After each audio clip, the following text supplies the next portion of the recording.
Hello बच्चों, online class में आपका स्वागत है। आज बीएड फर्स्ट ईयर की अपनी क्लास है और दिनांक 28/4/2021 होगी है। शिक्षण अधिगम प्रकरण अपना आज का इकाई 2 हम अध्ययन कर रहे हैं, जो पूरी इकाई व्यक्तिगत विभिन्नता के बारे में दे रखी है। और आज हम जो प्रकरण पढ़ रहे हैं, व्यक्तिगत विभिन्नताओं का शैक्षिक महत्व। हमने व्यक्तिगत विभिन्नता की परिभाषा पढ़ी, व्यक्तिगत विभिन्नता का अर्थ पढ़ा, फिर व्यक्तिगत विभिन्नता को प्रभावित करने वाले कारक भी पढ़े, उनकी विशेषताएं पढ़ी, उनके प्रकार, सभी तरह से हमने पढ़ा। व्यक्तिगत विभिन्नता क्या होता है, व्यक्तिगत विभिन्नता से मतलब कि उसकी विशेषताएं, प्रकार, हम सब इस इकाई में हमने अध्ययन किया। अब ये बात यहाँ आती है कि व्यक्तिगत विभिन्नता का शैक्षिक महत्व क्या है, शिक्षा में क्या महत्व है। जायज बात है कि हम अब शिक्षा से जुड़े हुए हैं और आप और मैं एक शिक्षक बनने जा रहे हैं, तो हमें व्यक्तिगत विभिन्नताओं का ध्यान होना बहुत जरूरी है, उसका ज्ञान होना बहुत जरूरी है। एक शिक्षक को अलग अलग व्यक्तियों का जो एक बुद्धि लब्धि से हो, चाहे उसके शारीरिक विकास से हो, उनका अगर ध्यान नहीं रखें तो वो अपनी जो शिक्षण प्रक्रिया है वो सुचारू रूप से नहीं कर सकता है और उसका जो पढ़ाना है, जो शिक्षण प्रक्रिया है, वो व्यर्थ हो जाएगी। क्योंकि अगर व्यक्तिगत विभिन्नताओं को ध्यान में रखते हुए शिक्षण प्रक्रिया अगर नहीं करवाते हैं तो शिक्षण अपना रुचिकर ना होगा, न ही स्थायी होगा और न ही प्रभावशाली बनेगा। इसलिए एक शिक्षक को एक कक्षा में जब अध्ययन करवाता है, एक विद्यालय में अध्ययन करवाता है, तो उसको बालकों की व्यक्तिगत विभिन्नताओं का ध्यान में रखना जरूरी है। अगर व्यक्तिगत विभिन्नता उसको ध्यान में नहीं है तो उसमें देखो, कई बच्चे ऐसे भी होते हैं जो प्रतिभाशाली बालक होते हैं, जिनको टीचरों के द्वारा जो चीज पढ़ाई जाती है वो जल्दी समझ में आ जाती है। लेकिन कुछ बालक ऐसे भी होते हैं जिनको समझ में नहीं आता या कुछ कम समझ में आता है। तो उन सभी को ध्यान में रखते हुए हमें प्रतिभाशाली बालक को कैसे पढ़ाना है, हमें कमजोर बच्चों को कैसे पढ़ाना है, हमें मंद बुद्धि वाले बच्चों को कैसे पढ़ाना है। कुछ वैसे ऐसे भी होते हैं जो असामाजिक होते हैं, जैसे अंधे, बहरे, आपराधिक बालक भी होते हैं, तो उन बच्चों को कैसे पढ़ाया जाए।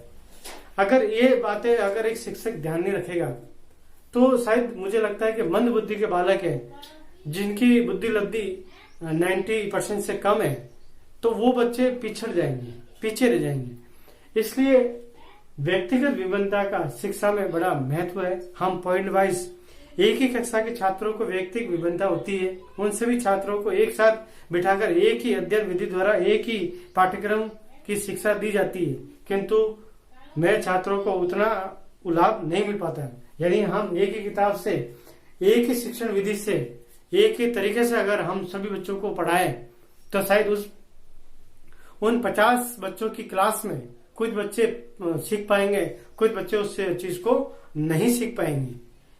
तो इन से मतलब कि व्यक्तिगत विभिन्नता का शिक्षा में क्या महत्व है, मैं एक एक करके पॉइंट वाइज बताता हूँ। सबसे पहले तो है कि लिंग भेद के अनुसार शिक्षा। लिंग भेद के अनुसार शिक्षा यानी आपने देखा होगा एक क्लास में पुरुष भी होता है, गर्ल्स भी होती है और बॉयज भी होता है। पुरुष को कैसे पढ़ाया जाता है, गर्ल्स को कैसे पढ़ाया जाता है। गर्ल्स क्या होती है, थोड़ी सहमी सी होती है। गर्ल्स के अंदर वो चीजें बोले जो एक खुलकर जो टीचरों को पूछना होता है वो नहीं पूछ पाती है, क्योंकि कहीं ना कहीं उसको घर से एक डर होता है। तो हमें उस लेडीजों को कैसे पढ़ाया जाए। बच्चे ज्यादातर क्या शरारती होते हैं, तो उनके ऊपर कैसे नियंत्रण रखा जाए। तो इन सभी चीजों को ध्यान में रखते हुए लिंग भेद का मतलब कि ज्ञान रखते हुए उनको शिक्षा दी जाए। एक लड़कियों को लड़कों के साथ में कैसे संपर्क रखना चाहिए, लड़कों को लड़कियों के साथ में कैसे संपर्क रखना है, इन सभी चीजों की जानकारी देते हुए हमें अपने विषय वस्तु का ज्ञान देना है, करवाना है। दूसरा है आर्थिक व सामाजिक दशाओं के अनुसार शिक्षा। आर्थिक व सामाजिक दशाओं के अनुसार शिक्षा। हर बालक की जो आर्थिक स्थिति होती है वो सबके लिए सबकी समान नहीं होती है। एक ही कक्षा में कुछ धनी लोग मतलब कि पैसे वाले घर परिवार से होते हैं, कुछ गरीब परिवार से होते हैं, कुछ ऐसे बच्चे भी होते हैं जिनको दो टाइम का खाना भी नसीब नहीं होता। तो उनमें भी व्यक्तिगत विभिन्नताएं पाई जाती है। वो निर्धन जो बच्चे होते हैं उनकी जो पहली प्राथमिकता होती है वो होती है भूख। भूख को कैसे शांत किया जाए। अगर उनको भोजन समय पे नहीं मिलेगा तो उनको पढ़ाई से कोई लेना देना नहीं है। इसलिए अगर उनकी आर्थिक स्थिति को देखते हुए हम अध्ययन कराएं तो हमारा जो ज्ञान है या हम जो शिक्षण करवा रहे हैं वो शिक्षण को एक अच्छे प्रकार से प्रस्तुत कर सकते हैं। और सामाजिक दशा यानी जिस समाज में रहता है वहां पर कैसा वातावरण है, कौन सी चीजें प्रचलित है, कौन सी गतिविधियां प्रचलित है, उन गतिविधियों को, उन सामाजिक पर्यावरण को या जो आसपास के जो एरिया वाइज जो चीजें चलती है उसको लेते हुए हमें बालकों को शिक्षा देनी है। दूसरा है शारीरिक दोष के प्रति ध्यान। तीसरा है शारीरिक दोष के प्रति ध्यान। दोष के प्रति ध्यान यानी कुछ बालकों में शारीरिक दोष पाया जाता है, जैसे तुतला के बोलना, कम सुनाई देना, कम दिखाई देना, सही तरह से स्पष्ट नहीं बोल पाना। तो ये एक शारीरिक दोष होते हैं। और आपने देखा होगा कि शारीरिक दोष में भी कई मतलब डिफरेंस होता है, कई भिन्न होंगे। किसी में कम सुनाई देता है, किसी को एक बालक को तो किसी को ज्यादा सुनाई देता है। अब दोनों को एक प्रकार से तो शिक्षा नहीं दी जा सकती ना। अगर हम उनके शारीरिक दोष को देखते हुए अगर हम शिक्षा कराएं और ज्ञान कराएं तो शायद उनको ज्ञान की प्राप्ति हो सकती है।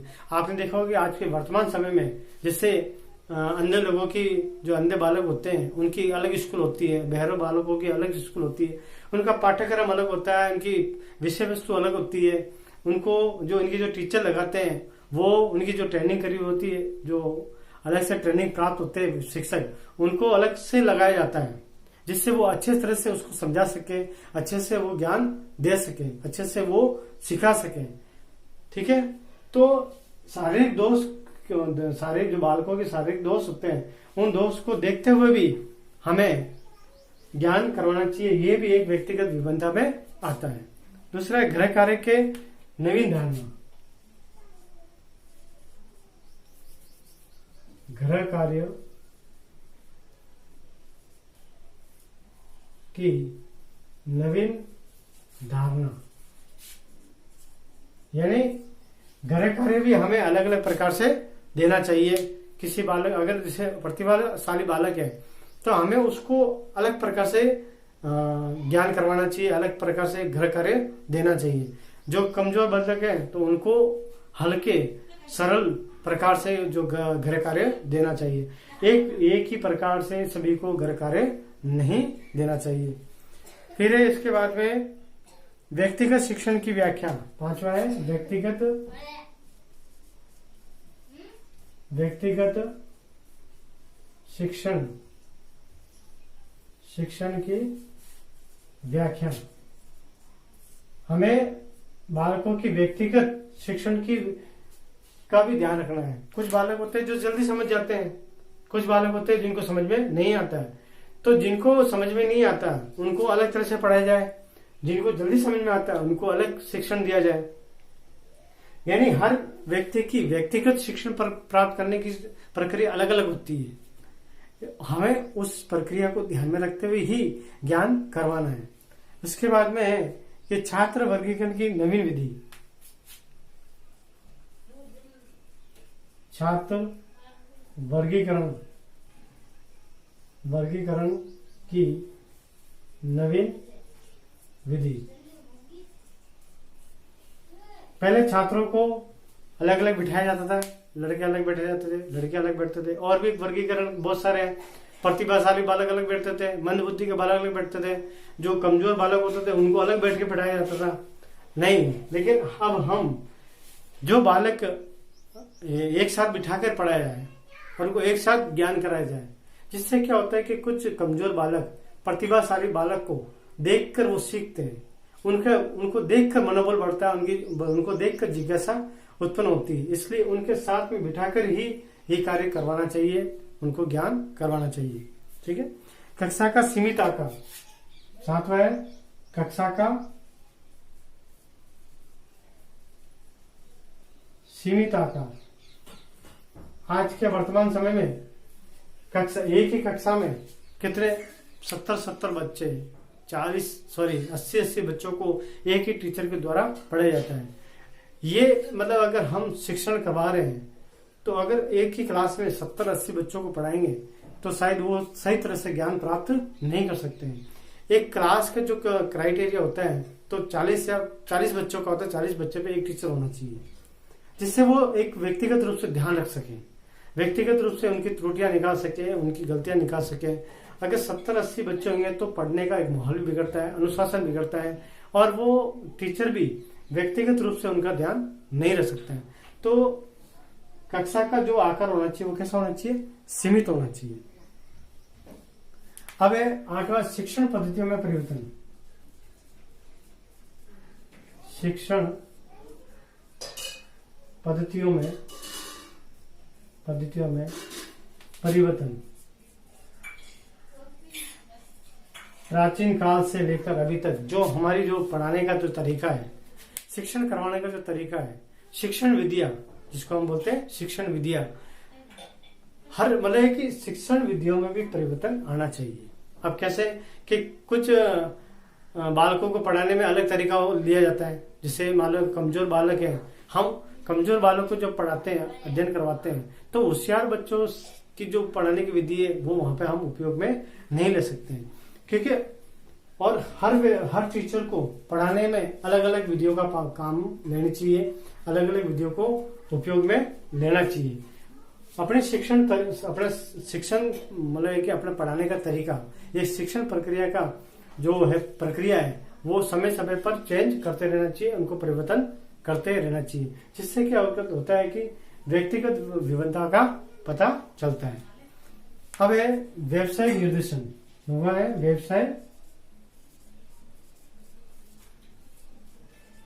निर्देशन।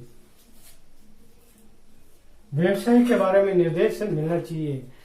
आज के जो समय में जो भी शिक्षा दी जाती है या जो भी ज्ञान कराया जाता है वो बालक चाहता है कि वो उसके व्यवसाय से संबंधित हो, वो उसके व्यवसाय से जुड़ा हो, जीविका उपार्जन से जुड़ा हो, उसके जीवन के उपयोगी हो, तो ही वो उसको ज्ञान को प्राप्त कर सकता है, अन्यथा वो ज्ञान प्राप्त नहीं कर सकता है। इसलिए ज्ञान कैसा होना चाहिए? उसके जीवों का पढ़ना होना चाहिए, उसकी आजीविका चलाने जैसा, उसको व्यवसायिक चेस करने का जैसा होना चाहिए। तो ये थी व्यक्तिगत विभिन्नताओं का शैक्षिक महत्व। आशा करता हूँ कि आपको 9 पॉइंट आपको समझ में आए होंगे। अगर आपको समझ में नहीं आया हो और इसमें से कोई पॉइंट समझ में नहीं आया हो तो आप कमेंट्स बॉक्स में पूछ सकते हैं या फिर मेरे व्हाट्सएप नंबर पे पूछ सकते हैं। और एक आवश्यक बात कि यूट्यूब चैनल पर जाकर कमेंट्स बॉक्स के नीचे अपना नाम, अपने पिता का नाम लिखकर अपनी उपस्थिति अवश्य दर्ज कराएं। अगले वीडियो में हम अगला विषय लेकर प्रस्तुत होंगे। धन्यवाद।